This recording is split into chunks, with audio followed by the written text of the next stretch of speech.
Hello guys, yun, bagong update ng video. Again, I'm Josh, your tech guy for this specific video. Wala po si Sir Daryl, nasa BGC siya ngayon sa my Playbook store.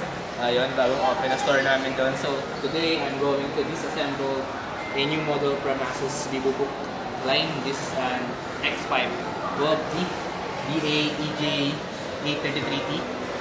This is a new laptop installation for the AMD Ryzen 5 series po. Ang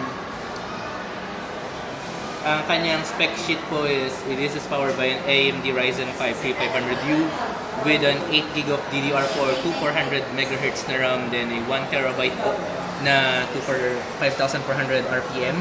Then it's accommodated by a GPU na that will be Radeon Vega Graphics 8. Then ayun, pwede review. Dito ako agad sa disassemble. Then yun, hindi nyo na makikita yung pagtatanggal ko ng screw kasi natanggal ko na siya. Charan! Charan! Ayun, guys, yun. Pagdating sa upgrade, this laptop can handle around 16GB ng RAM, but the problem is you only have one soldering slot. So ayun, you need to sacrifice your 8 kung gusto mo maging 16 siya. Then ito yung slot ng SSD, you can see. This one can cater around 512 solid state drive. So nakabit ko na, this is a 120 po. Then later po magma-migrate po kami para po dun sa OS. Then ayun, this one naman yung hard disk na 1TB. This is a shockproof retainer niya po. Para yun, kahit malaglag, okay lang. Safe si hard disk drive mo. Then ayun, kakabit ko na uli siya. Tapos wait natin yung sa boot up niya.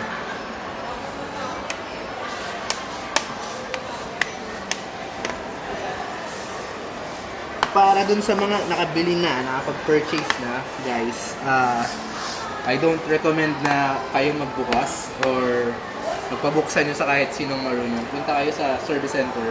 Kasi once na ma-acknowledge ng mga tech ng Asus or na service center na nagbukas kayo ng laptop, your course warranty will be waived. Don't do that at hanggang may warranty kayo. Sulitin nyo yung 2 years warranty ng Asus.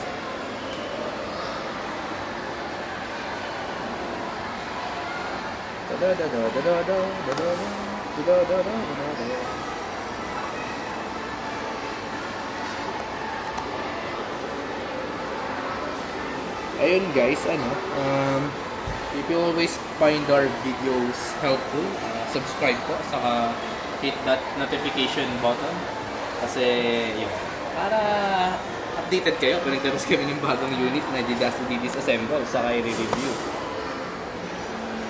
So ayun, happy holidays sa inyo guys. And tagal ko magpalit ng tornilyo. Ni-enjoy ko talaga siya. Ayun guys, if you're looking for especially kung nasa South kayo in Cavite, ayun, nasa SM Bacoor po kami sa Cyberzone 4th floor, Asus Concept Store po. Right now po, pinakabago namin unit, of course, yung ROG 2 phone po namin is going well pagdating sa sale. Then we have the new G531 G series ng ROG laptops, then yung mga bagong TUF. Then pag may budget guys, ibili na kayo kasi ang daming freebies ngayon na pinamimigay ni Asus ng ROG phone. It's going well. Yan. Alright.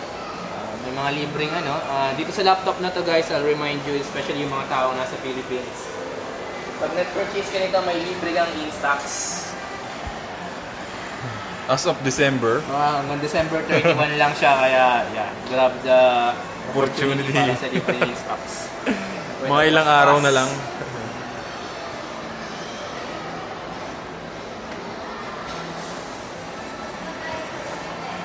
Ay, nag-boot up. Wala di ako umabot. Post na muna natin. Yan.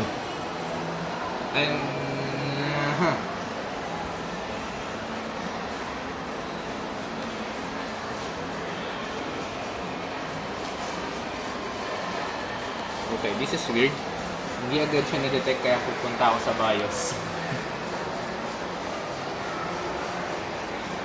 That is weird.